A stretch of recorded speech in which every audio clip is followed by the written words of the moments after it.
Já reparou como as HQs mensais ficam feias na estante? Resolva agora esse problema e ainda proteja, valorize e organize sua coleção com os boxes exclusivos da Case in Case. Olá pessoas! A DC tem um universo vastíssimo de personagens e de vez em quando eles se juntam e formam grupos que ficam muito populares. Alguns nem tanto. E óbvio, o grupo mais popular da DC é a Liga da Justiça, como deveria ser de qualquer forma. Mas lá nos anos 80, quando surgiu a ideia de criar o grupo dos heróis, parceiros dos heróis, com os Novos Titãs, as coisas ficaram bem interessantes. E esse grupo acabou se mostrando um grande sucesso em absolutamente todas as esferas em que eles foram adaptados. Lá em 2011, a DC resolveu reiniciar seu universo e começar a contar suas histórias do zero. E assim eles tiveram que apresentar os Novos Titãs. Em vez de ser Jovens Titãs, agora nos 902 eram os Novos Titãs. Pelo menos aqui no Brasil, lá nos Estados Unidos era Teen Titans e não sei porque aqui no Brasil eram Novos Titãs.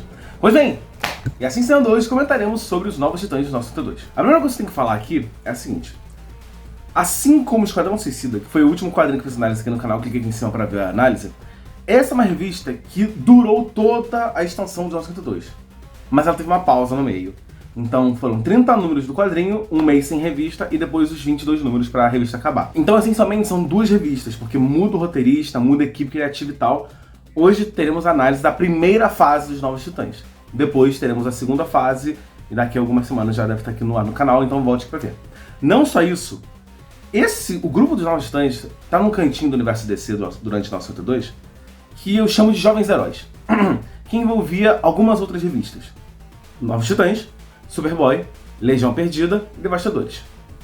Essas quatro revistas compartilham não só o fato de que são heróis jovens trabalhando em grupo, mas também são revistas que sofreram muito por conta de uma decisão da DC que, rapaz, estragou muita coisa. E assim sendo, durante as próximas semanas nós faremos análise de todas as revistas. Será um vídeo de análise de Novos Titãs aqui, um vídeo de análise do Superboy, um vídeo de análise dos Devastadores, um vídeo de análise da segunda fase dos Novos Titãs e um vídeo comentando sobre essa decisão da DC que fudeu com tudo, porque conforme eu fui lendo isso, fui percebendo essas cagadas e quando eu terminei eu falei, cara, é impressionante o que a DC fez aqui. Realmente ela fudeu tudo.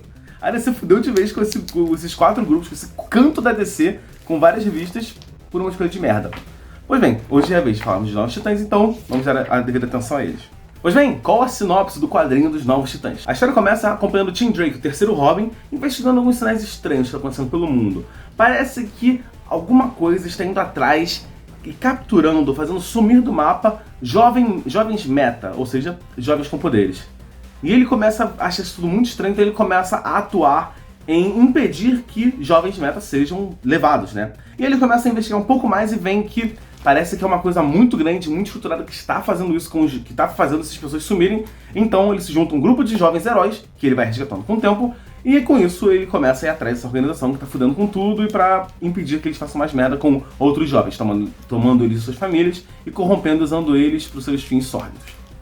Uma sinopse bem ok, nada demais, bem interessantezinha, tem potencial.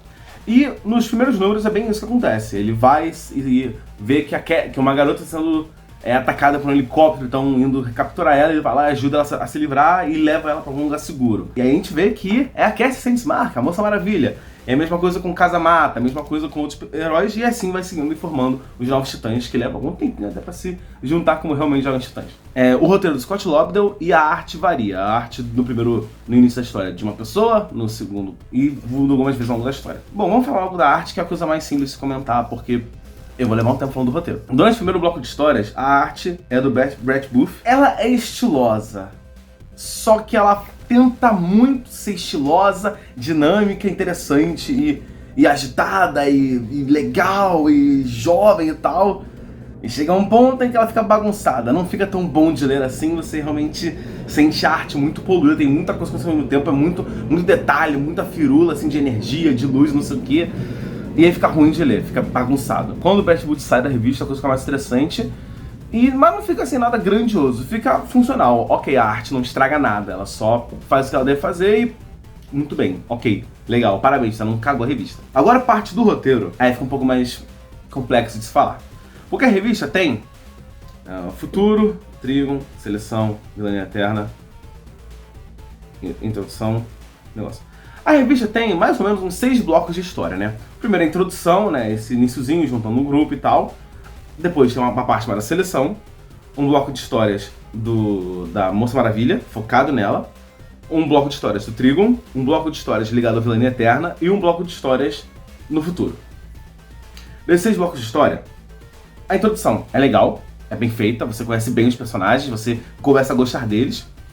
O Seleção, eu vou comentar em mais detalhes. Depois o bloco da Moça Maravilha, fica muito legal, fica bem interessante, fica intrigado, você quer entender mais o que está acontecendo, porque a versão da Cassie, a gente marca aqui, é muito legal, e agora aqui começa a estar respostas para toda a trama dela e fica muito foda, e começa a dar o gancho pro que vem depois, que é o ponto alto, indiscutível da revista, que é o bloco do Trigon. Moleque. Vou comentar em detalhes mais um pouco depois. Depois vem um bloco ligado à Vilania Eterna, que é uma consequência direta do bloco do Trigon, só que você vê que eles puxaram um pouco pra ter mais ligação com a Vilania Eterna do que seria extremamente necessário, mas é um bloco curtinho. E o bloco do futuro. Vamos lá então. Você percebe que o Scott Lobdell, ele tinha um caminho para seguir a partir de direções da DC. Ou seja, a DC queria fazer uma coisa e o Scott Lobdell tinha um tempo para preparar o tabuleiro para que quando a DC fizesse essa coisa, a coisa acontecesse. E essa coisa é o segundo bloco de histórias, que é a Seleção. É um bloco de histórias que envolve as 4 revistas. Novos Titãs, Superboy, Legião Perdida e Devastadores. É uma história que é muito, muito emaranhada. As 4 revistas se unem de uma forma que fica... Aqui no Brasil você não sofre tanto pra ler, porque já saiu na época em que estava saindo no encadernado, com as 4 revistas dentro de um só. Então, se você tá no Brasil, você só vai lendo uma depois da outra e você entende a história. Muito bem. Mas se você não tá lendo tudo, assim, se você não pega o encadernado e lê ele do início ao fim, se você só vê aqui, aqui tem a revista Novos Titãs 8, vou ler essa, depois eu pego o outro, leio Novos Titãs. Se você só quiser ler Novos Titãs, ou se você quiser ler só uma das revistas que participam desse bloco de história chamado A Seleção, você está fudido, você não vai entender a história. A história é muito amarrada e um capítulo termina e é continuado no Superboy, aí termina e vai para os Novos Titãs, e aí vai para os Devastadores, aí volta para os Novos Titãs, aí vai para os Devastadores, para o Superboy, para a Legião Perdida. É uma emaranhada, é uma confusão absurda que você não consegue entender. A grande sorte dos Novos Titãs é que são os Novos Titãs. É uma revista muito popular, os personagens são muito bons e a DC sabe que é uma revista muito importante. Então, mesmo a história tendo ficado uma merda por causa da Seleção, a revista durou um tempão, que foi mais do que outras revistas tiveram de sorte. Então, no final, a Seleção foi um bloco de histórias que fudeu com todo mundo, a ponto de eu ter que fazer um vídeo explicando como isso fudeu tudo na DC. Mas, se você for ler, saiba que a introdução dos personagens, até mais ou menos o número 8, é muito bom, é muito legal. Você conhece o Casamata, a Rastejador, o Robin Vermelho, a Cassie, até o Superboy. Você conhece todo mundo e você fica muito intrigado com as tramas de cada um, com os dramas de todo mundo, com todos eles se conhecem, como o relacionamento deles é muito maneiro. Aí vem a Seleção e você fala, rapaz, isso aqui está uma merda, hein? Quando termina esse bloco da Seleção e entra o bloco da Moça Maravilha, que aí eu acho que o próprio Scott Lobdell tava livre do que a DC queria fazer, tipo, DC, ok, tá aqui a merda que vocês queriam que fizesse, já fiz. Posso voltar a contar uma história dos Novos Titãs? Ok, beleza, então vou lá.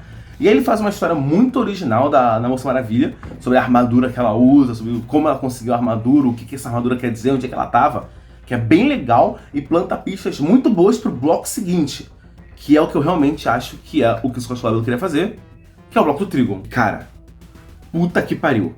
A revista inteira vale a pena ser lida por causa desse bloco. Eu nunca tinha lido uma revista dos Novos Titãs. Eu tinha lido Titãs de Renascimento e outras revistas com participação deles. Mas assim, Novos Titãs não tinha lido até agora. E eu sempre vi o pessoal que lia Novos Titãs dos anos 80 e tal, da sua fundação, falando que o Trigon é um personagem muito foda, que ele é um vilão grandioso da DC, que ele merece mais destaque e tudo mais, todo conto que ele é foda. E aí eu sempre fiquei, pô, será que ele é? Bom, um dia eu vou ler Novos Titãs e eu ver se é. E agora que eu li, realmente, o Trigon é um vilão foda pra caralho. Ele é muito bom e o plano dele aqui é sensacional. Cara, é sensacional. A ameaça que ele representa, todo o funcionamento dele, os comparsas dele, né, por assim dizer, que são os filhos dele, são sensacionais.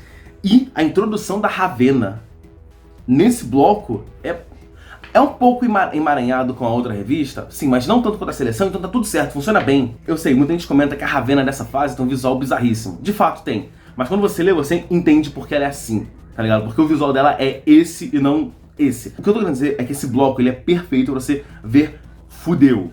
Os Titãs estão enfrentando uma ameaça grande. O Trigon é um vilão enorme, com potencial de fuder com tudo. E quando você lê e entende o plano dele, você fala, ok, faz sentido por que ele tá fazendo isso. Em especial, por quê? Esse bloco se passou durante os eventos do Vilania Eterna, ou seja, a DC estava lançando aqueles especiais de cada revista de um personagem sendo ligada a um vilão do personagem, né? Então, tipo, a revista do Batman parou de ser do Batman, teve um número pro Coringa, um pra Arlequina, um pro Pinguim, um pro Dois Caras e tal. No caso, os Novos Titãs tiveram um número só pro Trigon durante o bloco do Trigon. Foi muito planejado isso. Se é que foi planejado, né? Se não foi, porra, muito bem. Mas, considerando que foi planejado, cara, encaixou tão bem. Quando você tá lendo tudo, e aí você tem uma pausa e lê o número do Trigon, que explica como ele funciona, o que é o Trigon, por que ele é tão foda, por que ele é tão poderoso e como ele funciona ao redor de todo o universo DC, você tá lendo já merda acontecendo e você lê e fala, mano, esse filho da puta vai acabar com tudo. Esse cara realmente é fudido. Cara, e é sensacional. Realmente, esse bloco de histórias do Trigon é onde o Scott Lobdell realmente se supera e faz uma coisa muito foda. Então, parabéns, Scott Lobdell. A revista inteira vale a pena ser lida, passar pela seleção pra ler o bloco da Moça Maravilha e do Trigon, que aí é tão foda. Depois tem um bloquinho que é consequência do Trigon, mas que tá bem ligado ao Vilania Eterna. E sinceramente, lendo, eu acho que é uma desculpa do Scott Lobdell de enrolar um pouco, tá ligado? Encher um pouco de linguiça pra acabar o Vilania Eterna, pra ele poder voltar. Porque, é Vilania Eterna, é vilão da DC, tá ligado? A DC tá ali fazendo as coisas dela, né? Os vilões voltando pra fuder em tudo. Tá, e aí já os instantes estão afetados nisso, né? Eu não posso continuar minha história enquanto isso tá acontecendo, porque senão vai ficar confuso pro pessoal, então tem que esperar isso acabar. Como é que eu faço isso? Faço uma história dos perdidos aí num lugar, resolvendo umas tretas, aproveito e respondo as perguntas que eu deixei em aberto no início e tal. E funciona bem. Não é nada absurdo e não estraga a revista, mas também não acrescenta muita coisa. É só realmente, você percebe que um tapa-buraco enquanto você tá fazendo lá o Vilania Eterna e ele tem que fazer alguma coisa com a revista. Depois vem o bloco do futuro, que é a conclusão da revista, que bom, é legal porque responde perguntas plantadas no início da revista, tipo, nos 5 primeiros números. E funciona muito bem. Infelizmente, tem umas mudanças ali, umas decisões um pouco duvidosas, mas no geral é bem legal, funciona muito bem. E aí acaba a revista porque parece que realmente as merdas que você fez ficaram grandes, né? Ficou difícil. Eles fizeram uma merda logo no início da revista, então ficou difícil da revista conseguir se recuperar desse golpe. Então, pois, Lobdell, termina o que você vai fazer aí. E dá uma pausa que a gente vai trocar o roteirista, vamos trocar a revista, vamos começar de novo ela. E aí começa a segunda fase da revista que a gente vai fazer uma análise separada, que é outra revista de fato. Mas o que fica da revista Novos Titãs primeiro, o início da revista, tipo esse bloco da seleção e tal, até o número 12 mais ou menos, é bem conturbado, é bem esquisito. Realmente a DC se meteu e não ficou tão legal. Botaram um roteirista, um ilustrador que todo mundo achou que ia ficar estiloso e foda da personalidade, ficou bagunçado. Vamos interagir com o Superboy, com Devastadores, com Legião Perdida pra introduzir vários personagens legais. Ficou uma merda, ficou bagunçado, ficou confuso de ler. Quando a revista se larga dessa marca da DC, dessa intromissão editorial, ela brilha muito bem. Vem um bloco de histórias muito foda, vilões muito legais. Só que eu acho realmente que a revista, como ela levou uma porrada logo no início da fase, não conseguiu se recuperar até o final e aí acabou sendo cancelada. E depois tem que dar um jeito de reestruturar e tal. Então, no geral, a revista do Novos Titãs 1902, ela começa com uma arte questionável, mas depois fica uma arte funcional, e o roteiro faz o que pode com a DC se metendo no meio disso. Isso quer dizer que, apesar de tudo, apesar de todas essas merdas, o Scott Lobdell conseguiu muito bem fazer uma trama muito legal. Tem personagens muito bons aqui. As interações são sensacionais. A interação da Cassie com todo mundo. E melhor que isso, o Scott Lobdell consegue fazer interações muito boas, com detalhes, com coisas muito simples que ganham proporções por conta do tempo. Um ótimo exemplo é o fato do Tim Drake não falar pra ninguém o nome dele. Ele não fala pra eles que ele é Tim Drake. Só me chamem de Robin Vermelho. A revista inteira. Ele não fala o nome pra eles. E os Titãs comentam isso. Você sabe que eu, Moça Maravilha, sou a Cassie. Você sabe que o Casamata é o Miguel. Você sabe que o Kid Flash é o Bart. E você, Tim Drake, como é que você quer ser o líder do grupo se você não quer confiar na gente pra gente saber o seu nome? Tá ligado? Isso é muito foda ver essas discussões entre eles, porque realmente é uma quebra de confiança muito grande. No início da revista tem umas paradas meio questionáveis, tipo, parece que o Scott Lobdell queria muito que fosse uma revista para os adolescentes gostarem muito, e ele faz umas colocações meio esquisitas, tipo, fica muito nítido que a Cassie, a visão que o roteirista tem da Cassie é uma garota doida pra transar logo. Então ela tá toda falando sobre, você é um gostoso, não sei o quê, não sei o quê. Até quando ela tá discutindo, ela faz conotações de você é gostoso, sobre não sei o quê e tal. Aí fica meio pesado, mas ele acerta isso com o tempo. Ele melhora lá depois do número 8 e tal, fica melhor, ele para com essa palhaçada. Mas no início fica esse negócio esquisito, então se você consegue aguentar os 12 números de uma revista questionável, com uma arte questionável, decisões de roteiro bizarras por parte do Scott Lobdell e, bom, duvidosos por parte da DC, você vai ter uma revista muito foda por conta do Trigon e dos dois blocos de história principais. Aí depois vai ter uma fraquejada, depois vai ficar muito boa de novo. Então, no geral, a revista tá um pouquinho acima da média. Ela não é ruim, ela tá ali no muito bom. Esse bloco do Trigon é tão bom que você realmente aumenta bastante o nível da revista, mesmo que a seleção, esse bloco, essa merda que a DC fez no início, tenha puxado ela pra baixo. Mas, no geral, os Novos Titãs de 902 foi uma revista que sofreu na mão da DC. Isso é o fato. E sofreu aqui no Brasil, por conta dessa merda que a Panini fez. Isso aqui é uma merda, eu vou explicar isso em outro vídeo só pra isso. Mas, se você quiser acompanhar Novos Titãs no Brasil, tá aí na tela o guia de leitura, o que você precisa comprar, onde é que saiu cada revista. É bem tranquilo de conseguir, né? E nunca foi relançado, eu duvido que seja relançado em capa dura, coisa do tipo. Mas vale a pena ir atrás se você quer conhecer o Trigon e você gosta desses personagens. A encarnação deles é muito legal. Eu adoro o Robin Vermelho com esse visual, com essas azonas pra planar. Eu gosto muito desse Superboy, eu gosto muito dessa Moça Maravilha. E eu adoro o Casamata. Cara, ele é um personagem tão legal, tão divertido. A amizade dele com o Superboy, com o Mutano, é sensacional. Então, se você quer conhecer os heróis jovens da DC, uma revista que, infelizmente, sofreu no início, aguenta os numerozinhos, não dá pra pular porque é relevante, vai ser mencionado o que aconteceu nesse bloco ao longo da revista toda. Mas aguenta esses primeiros números, porque o resto eu garanto que vale a pena. Sério, pra você chegar na Ravena, no Trigon, tá ligado? Vale a pena, de verdade. Mas é isso, acompanhe o canal, porque na semana que vem nós vamos ter as análises do Superboy, né, da revista Superboy, e você vai entender um pouco mais do que a DC fez de merda, né, como a revista Superboy, eu acho que foi o que mais sofreu entre essas 4, e é uma pena. E na semana seguinte temos análises de Devastadores, que é a revista do Mutano Vermelho. Você não sabia disso? Durante o 902, o Mutano não era verde, ele era vermelho, ele era assim. Muita gente se pergunta por que ele fez isso. Bom, nesse vídeo temos a resposta de por que o Mutano ficou vermelho nessa fase do DC. Então, para não perder esses vídeos, se inscreve, cara. Gostou dessa análise? Comenta aí que eu quero muito saber o que vocês acharam disso. E sobre a DC se metendo dando uma de Warner há 12 anos. Bom? Então é isso, espero que tenham gostado desse vídeo e ficar interessado em questões maravilhosos heróis jogos da DC. Se não gostou do vídeo, volta aqui amanhã que eu faço melhor. E é isso, vai ser no próximo vídeo. Falou!